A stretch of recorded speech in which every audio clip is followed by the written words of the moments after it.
Morning students, आप सभी का गवर्नमेंट कॉलेज सूरतगढ़ की गणित की क्लास में हार्दिक स्वागत। आज हम स्टडी करेंगे न्यूटन्स nth डिफरेंस फॉर्मूला। तो न्यूटन का nवां अंतर सूत्र क्या है कि delta N F A is equal to F A plus N H minus N C one F A plus n minus one bar h plus N C two F A plus n minus two bar h plus dash dash dash minus one की power N F A.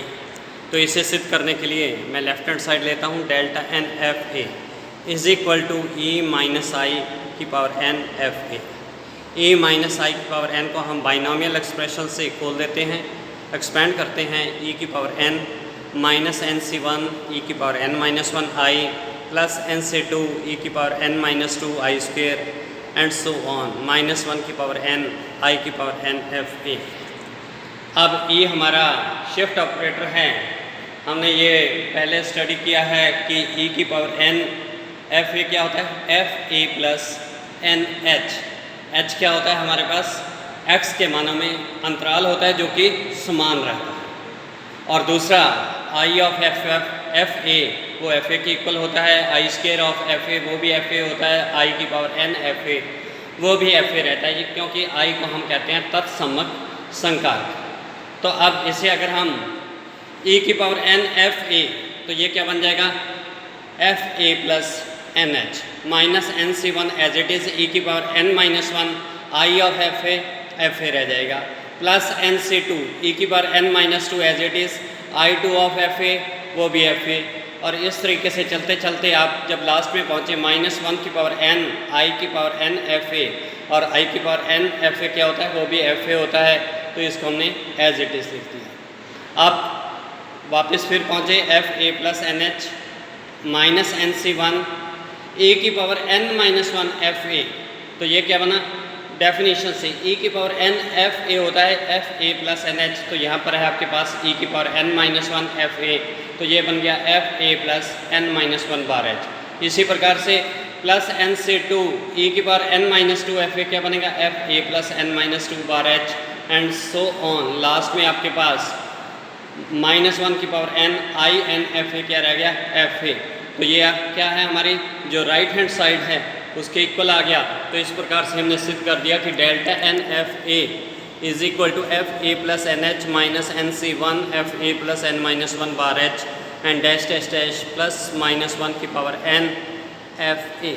तो इस सूत्र को हम कहते हैं Newton का nवां अंतर सूत्र। इसको आप मैथमेटिकल इंडक्शन से भी प्रूव कर सकते हैं कि पहले डेल्टा एफ ए फिर डेल्टा के एफ ए एज्यूम कर लें और डेल्टा के plus one F A calculate करें, लेकिन उसके बजाय ये ज़्यादा सिंपल है, तो अपने इसी फॉर्मूला से कैलकुलेट करें। नेक्स्ट है न्यूटन ग्रेगरी सूत्र।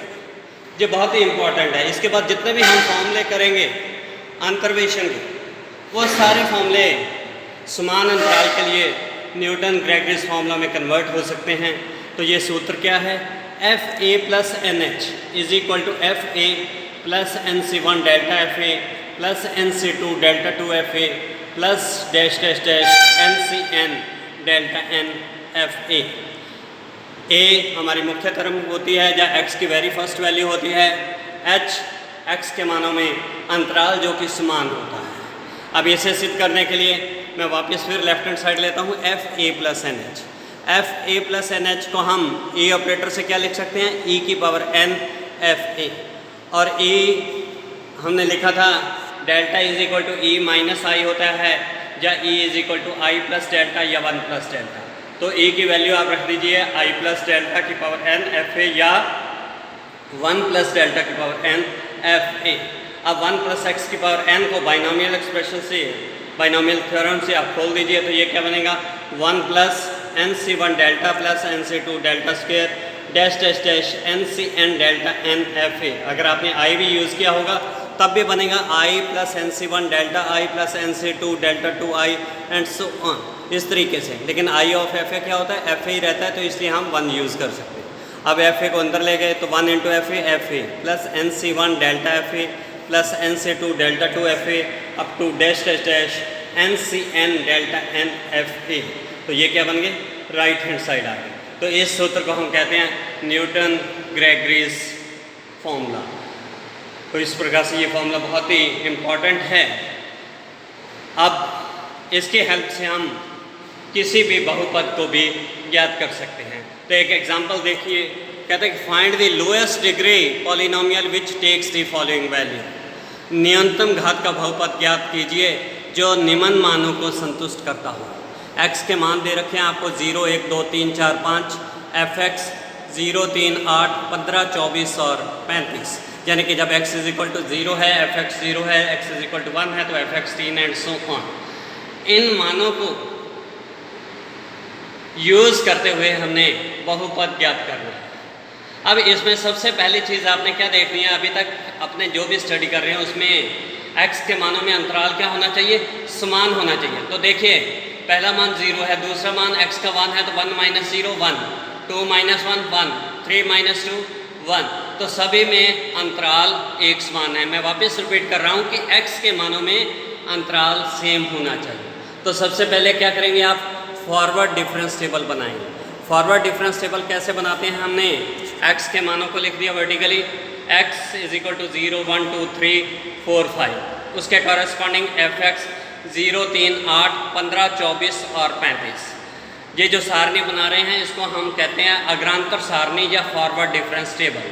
अब डेल्टा fx ज्ञात करने के लिए आपने क्या करना है, जो x के मान हैं उनको डिफरेंस कैलकुलेट करते जाना है। तो पहले 3 - 0 3, दूसरा 8 - 3 5, तीसरा 24 - 15, 15 - 8 7, चौथा 24 - 15 9 और 35 - 24 11। तो जो पहला डेल्टा fx आ गया उसके मान क्या आ गए, 3, 5, 7, 9 और 11। अब इसे हमें अगर बताना हो तो ये मान किस किस के है, जो वेरी फर्स्ट वैल्यू है 3, ये किसका है, डेल्टा f0 पहली वैल्यू के corresponding, 5 delta f1, 7 delta f3। अब इस तरीके से आप नीचे की ओर स्टडी कर सकते हैं। अब इसके बाद जब फर्स्ट ऑर्डर डेल्टा आ गया तो सेकंड ऑर्डर डेल्टा कैलकुलेट करने के लिए मैंने क्या कहा था डेल्टा की टेबल में, कि जो डेल्टा fx का मानों में अंतराल, अब डेल्टा टू fx, अब जो आपने डेल्टा fx निकाला था उनके मानों का, पहले हमने fx के मानों का अंतराल किया, अब डेल्टा fx की। तो ये क्या है, 5 - 3 2, 7 - 5 2, 9 - 7 2, 11 - 9 2। तो इस तरीके से हम इस अग्रांतर सारणी को बनाते जाते हैं। कब तक बनाएंगे, जब तक या तो ये पूरा जो कॉलम है ये एक समान आ जाए, जैसे यहाँ पर आ गया 2 2 2 सारा कांस्टेंट आ गया, या फिर एक ही वैल्यू रह जाए, सिर्फ एक वैल्यू। आप इसी तरीके से आगे बढ़ते जाएंगे, डेल्टा 3 डेल्टा 4, तो जब लास्ट में एक ही वैल्यू रह जाए तब जाकर आप रुक जाएंगे।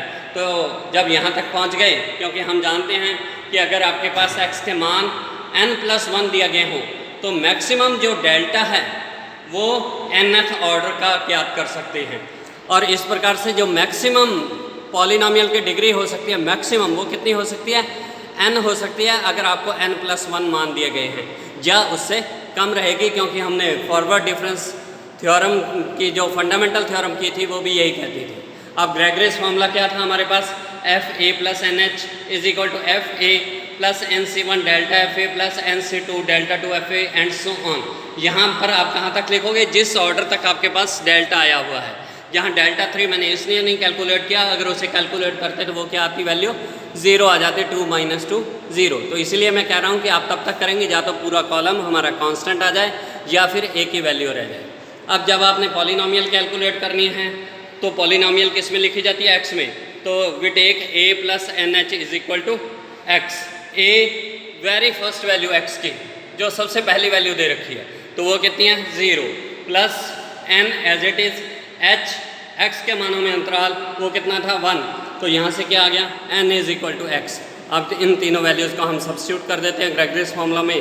तो fx = f0 + NC1, NC1 means n/1 और n कितना है, x, तो ये बन गया x/1 delta f0 plus NC2, इसका मतलब क्या हुआ, n × n-1/2, यानी कि x × x-1/2 delta 2 f0। f0 कितना है, वेरी फर्स्ट वैल्यू 0 के कॉरस्पॉन्डिंग 0, डेल्टा F0 कितना है 3, डेल्टा टू F0 कितना है 2। तो इसलिए हमने इन तीनों वैल्यूज़ को सब्स्टिट्यूट कर दिया और सॉल्व करने के बाद हमारे पास fx का मान क्या आ गया x² प्लस 2x। तो इस प्रकार से हमें अगर x के मानों में अंतराल सेम है, fx दे रखा है, तो आप बहुपद को ज्ञात कर सकते हैं।